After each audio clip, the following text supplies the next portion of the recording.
C'était prévu, on l'avait demandé, et puis l'Assemblée l'avait voté, je crois, à l'unanimité pour le coup, et que ce soit inscrit dans la Constitution, parce qu'on voit que partout où les droits progressent dans le monde, c'est un état de fait, on peut rien y faire, ils peuvent aussi régresser aussi vite qu'ils ont progressé.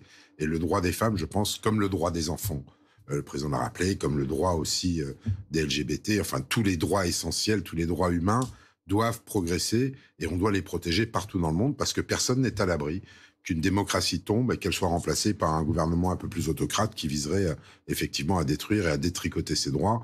Et ça, c'est un premier pas. Effectivement, si on arrive à le faire, en tout cas pour les femmes, je pense que c'est très important. Les lois sur l'immigration, on en fait beaucoup. Elles sont plus ou moins efficaces, il faut le reconnaître. Elles sont plus ou moins efficaces pour deux raisons. D'abord parce que je pense que, vu comme est constituée l'Europe, les lois sur l'immigration, elles doivent d'abord être européennes pour pouvoir s'appliquer après sur le sol national, et que finalement, la marge de manœuvre des États à l'intérieur de leurs frontières est un petit peu réduite. Il n'empêche que sur le droit actuel qu'on a en France, il y a beaucoup de choses à améliorer. Ce qui est important dans cette loi, c'est l'équilibre qui est trouvé entre le durcissement des conditions d'accueil des immigrés et le rétablissement de certains droits humains tout simples. Je vous prends un exemple simple sur les régularisations.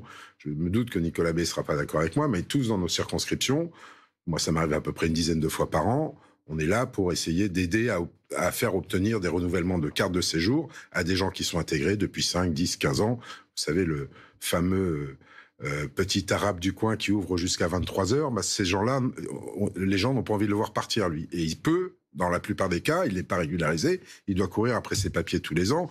Enlevons-leur cette épée de Damoclès sur des gens qui sont là et qui sont intégrés, et ceux-là, il faudrait les régulariser. Par exemple, je donne un exemple. Donc voilà, il y a quand même des anormalités ici en France. Vous ne pouvez pas vivre décemment quand vous êtes réellement intégré, que vous respectez les valeurs de la République, que vous respectez les règles de l'état de droit français. On ne peut pas vous mettre une épée de Damoclès tous les ans où vous êtes obligé de courir après le renouvellement de votre carte de séjour pour pouvoir continuer à exercer votre métier en France. Bon, ça c'est un premier point. On évoquera cette question de la régularisation. Et de l'autre côté, on arrête les hypocrisies sur, à chaque fois qu'un étranger, quel qu'il soit binational d'ailleurs ou pas, dès qu'il a fait une bêtise, on le renvoie chez lui.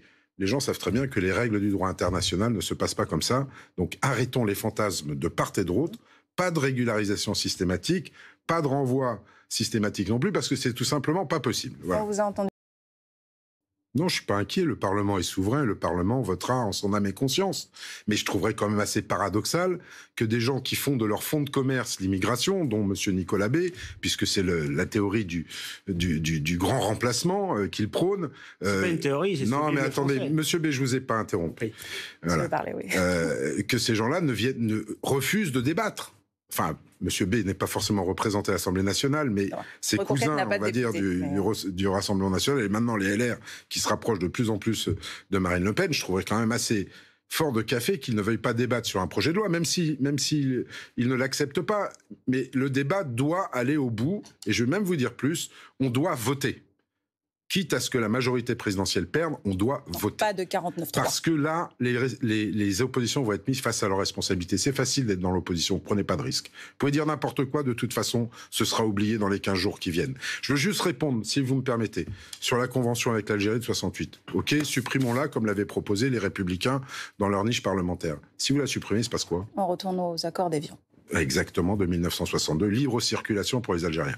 Donc vous voyez un petit peu le côté, totalement populiste des uns et des autres en présentant ce genre de choses. Ils vont à l'encontre même de ce qu'ils prônent.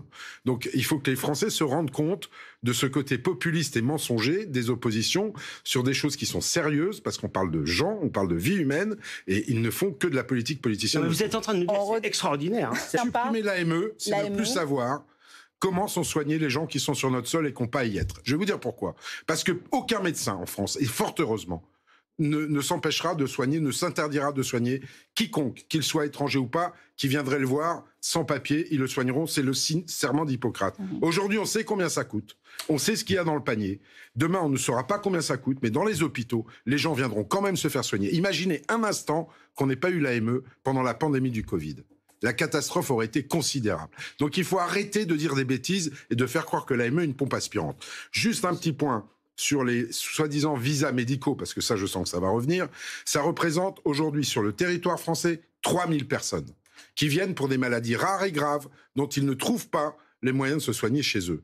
On peut effectivement mettre des barrières à ces entrées-là, très sérieusement, en regardant effectivement ce qui se passe, mais n'allez pas faire croire aux gens que les gens, sous prétexte de soins médicaux, viennent en France